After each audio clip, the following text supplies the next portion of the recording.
Good evening. As you recall, on October 9th, Benjamin Mitchell was 22 years old and he was murdered. That was 51 days ago. On October 11th, 2 days later, 32-year-old Monica Hoffa was murdered. 8 days later, on October 19th, Anthony Nyboa murdered.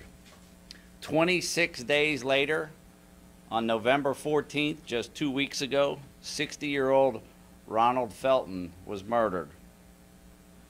We received over 5,000 tips in this case. I am pleased to announce that tonight we will be making an arrest in the Seminole Heights murders. Our detectives are currently working on the charging documents, and we will be charging 4 counts of first-degree murder for Hal Emmanuel Donaldson III, 24 years old. Now, unfortunately, I will not have the answers that you are going to want. This is an ongoing situation. We responded out to the area about 2:30 this afternoon. We received some information about Mr. Donaldson having a firearm at the McDonald's. One of his co-workers approached a police officer. That is what led us to that. Through our investigation, several hours later, we will be charging Donaldson, like I said, with 4 counts of first-degree murder. I would like to thank the Bureau of Alcohol, Tobacco, and Firearms, the FBI, Florida Department of Law Enforcement, the Hillsborough County Sheriff's Office, the Florida Highway Patrol, the St. Pete Police Department, Pasco County Sheriff's Office, the University of South Florida PD, and the U.S. Marshal's Office, and several other law enforcement agencies have been assisting us.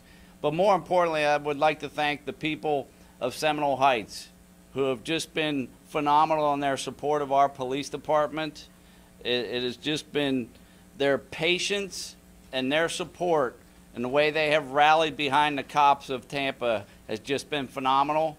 And the entire Bay Area, the way they have supported the men and women of the Tampa Police Department and the neighborhood of Seminole Heights has just been awesome to see. Mayor? You know, 51 days ago I said this was a struggle between good and evil. Well, tonight, goodness has won. Tonight, in the battle between darkness and light, light has won.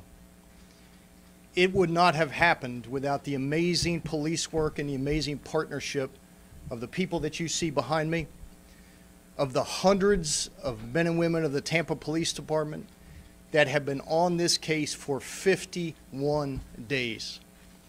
They put their lives on the sidelines, they put their normal jobs on the sidelines, and they focused on one thing, and that was to catch a killer. I cannot tell you how proud I am of them. I cannot tell you how proud I am of the partnership that we have with our fellow law enforcement agencies.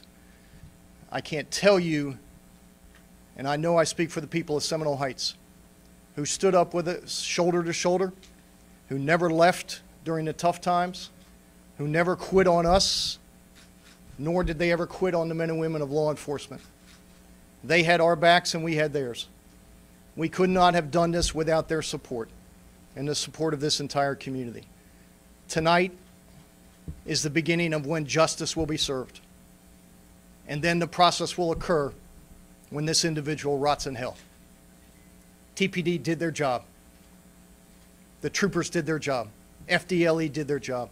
The FBI did their job. Seminole Heights did their job. And tonight, we're bringing someone to justice who doesn't deserve the right to walk amongst us. These folks deserve the credit. Now, let's go bring justice to the families that are here today. Any questions? Any words about the fast food workers who initially brought this to the attention of the Tampa Police Department? Obviously, they were very concerned, spotting a gun. I don't know how much they knew about it. This was actually a serial murderer, or if they were just concerned about the gun. But what do you have to say about that? What I have to say is thank you for having the courage to step forward and doing the right thing. You know, if doing the right thing were easy, then everybody would do it. And unfortunately, we don't have enough of that. The people that helped us today are what make this a great city, and I just cannot thank them enough. Did he confess to the crimes? We're not releasing anything like that. It is still ongoing. The charging documents are still being crafted and put together, so it's going to be it's going to be some time before we can release any type of information like that. Answering questions though, or being cooperative? We're still going through the whole process. Can you confirm if he worked at that McDonald's? I don't know for sure that he worked there still. I believe at one point he did. I don't know if he still does or did. You had mentioned optimism right from the beginning today. What gave you that optimism? I think when I found out there was a gun, that and when we looked at his description, it gave us a little more than what we've ever really had. We've run down some guns before, run into some other things. It just felt right. I kind of had a feeling that we were going to get a break. You know, every day we would meet as a group, and we would say, "What day is it?" And today was day 51. And we discussed yesterday. I said we're gonna get a break this week. I was trying to be optimistic. I have a tendency to be my glass is half empty sometimes, and so I wanted to kind of pump everybody up. And for whatever reasons, we got a break. Somebody stepped up and did the right thing, and that's what we needed. We had said all along that no tip is too small, and somebody stepped forward and gave us what we needed. Was there a key piece of evidence that made this go from a questioning to actually charging? Well, there are several pieces that we are having to put together, and so it's going to be more than one thing.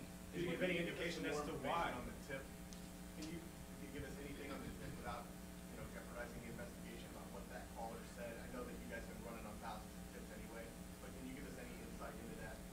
They actually approached an officer on foot and had a conversation. So it was that conversation, and then as far as we are still trying to figure out what this person's ties to the neighborhood is. We're not sure why he was in this neighborhood.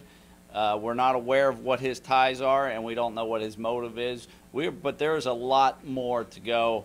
Unfortunately, we knew by coming out here tonight that we would probably create a lot more questions, but the real goal is to let the people of Seminole Heights be able to get a good night's sleep.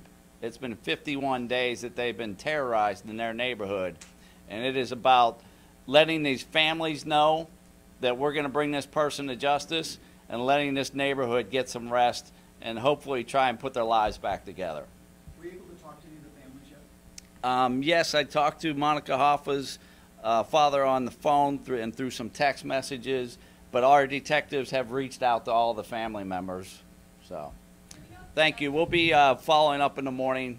I know you'll have more questions. Thank you.